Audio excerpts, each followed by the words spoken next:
Well, for decades, the sun has gotten a bad rap. You've heard so much about skin cancer, but now science is showing that more sunlight may actually increase your risk for several diseases, including melanoma. If you suffer from chronic pain and fatigue, you may want to check your vitamin D levels. Most people mistakenly think they get enough vitamin D from casual sun exposure or diet. Our activity level, our sun exposure, and our diet have dramatically changed over the last several thousand years, and that really is what explains why our vitamin D levels are so low and why our whole diet is so out of balance. Dr. Dowd says we can harness the power of the sunshine vitamin to end chronic pain and return to an active, healthy lifestyle. Well, that previous word, I misspoke. It decreases your risk of that. It doesn't increase your risk. And we have with us a gentleman who's the author of something called the Vitamin D Cure, Dr. James Dowd. Doctor, good to have you with us. Thank you for having me. What is happening with D? I'm reading all sorts of things about D in the last year. It's really getting to be a hot topic. Have they just discovered the benefits of this vitamin? No, I think there's been a research that's been going on for a number of decades, kind of quietly behind the scenes, and many of those researchers are PhDs, and so since they don't take care of patients directly, the word hasn't really gotten out to the public. Now that it's reached some of us who are MDs and taking care of patients, it's crossed over and is reaching the patients. Well, the word I get is that people in the northern climes where there's less sun are more susceptible to influenza, to colds, to all kinds of viral diseases. Is that true? That's true. Vitamin D seems to be critically important in fighting infections, and there have been a number of studies that have come out just in the last couple of years showing that you need an adequate amount of vitamin D for your immune system to actually make molecules that kill bacteria. And if you don't have enough vitamin D, then you have difficulty in clearing these microorganisms. Well, everybody's been scared of skin cancer. Don't go out in the sun, you get skin cancer, you get melanoma, you get all these things. What does your research show? Well, I think that what we've found is that we've kind of thrown the baby out with the bathwater. And we know we need enough sunlight to make an adequate amount of vitamin D. The too much is don't get burned, okay? But you don't want to avoid sun completely, otherwise your vitamin D levels are lower, and then you put yourself at risk for, high blood pressure, diabetes, obesity, heart disease, autoimmune diseases, and cancer. Well, will pills substitute for sunlight?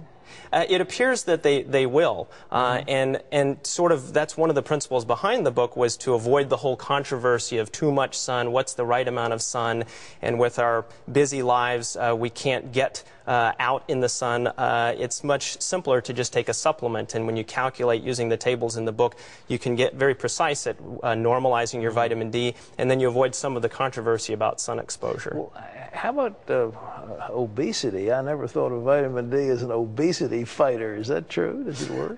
It is true. There are a couple of things that vitamin D can do to decrease your weight. One is vitamin D and calcium both seem to reduce our appetite, and so we actually consume fewer calories as we go through the day if we have more vitamin D and calcium in our diet. And vitamin D and calcium seem to reduce the production of fat in our fat cells. So there are several mechanisms through which vitamin D may reduce our weight.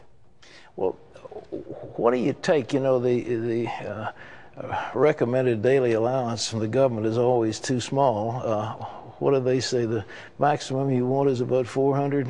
Well, that's what they put in things like some of these daily vitamins here, is you get about 400 units of vitamin D. And what research has found is that actually the bigger you are, the more you need. And we know how America's been getting bigger and bigger. Yeah. And so actually the amounts of vitamin D we need are increasing as well. And someone who weighs about 150 pounds may need about 3,000 units of vitamin D, which is substantially more than the 400. 3,000? If you weigh 200 pounds, what is 150 pounds, you may need about 3,000 units a day just to have a normal. What about 200 pounds? That would be... 200 pounds would be more like 4,000 units a day. 4,000 units. Well, that's way off the chart. It is off the chart. You've got all kinds of little things here. If I could get a camera on them. Tell me what you've got here. This is something that says it's a premium multivitamin. What is this? Well, what we have here are some of the supplements that I recommend in the book. Starting over here is the vitamin D. There are a few manufacturers manufacturers of high-dose vitamin D. Here you can see 2,000 units per gel cap. Right. This is a liquid form of that vitamin D because kids don't like to swallow pills.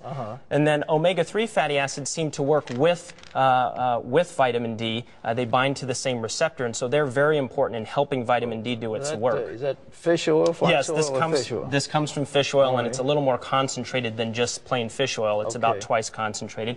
Then magnesium is a very important supplement because it also helps vitamin D work. So you're trying to partner vitamin D up with some things that will make it more effective. And then at the end here is a multivitamin that's sort of inexpensive insurance. Right. And it covers a lot of the other bases, but doesn't give you enough of these individuals. So you want to take a multivitamin. And this one, you know, people ask me, how do you pick a multivitamin? You want to make sure you don't get too much vitamin A in a multivitamin because some of them have way too much vitamin A. And you want to look for vitamin K. A lot of multivitamins don't have vitamin K in it, and that's another overlooked nutrient. For blood clotting, is that? For decreasing blood clots, actually, and for bones. Vitamin K seems to be very important for strong bones. Well, again, the medical establishment hasn't talked much about vitamin D, and suddenly it's coming on the scene.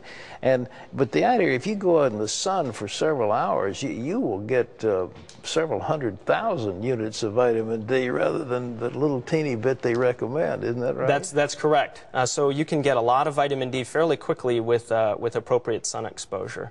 Well, ladies and gentlemen, this is a book called Vitamin D Cure, and I'm sold on this. This is really the hot thing in today's pharmacology, if you will. And this is the Vitamin D Cure. We appreciate the doctor being with us. And you're going to show Christy some recipes. Yes, we have some exciting food for everybody. Well, thank you for being here. And she's over at the kitchen, so if you'll just, we'll let you go. Well, thanks for having me. Thank you very much, Dr. Dowd.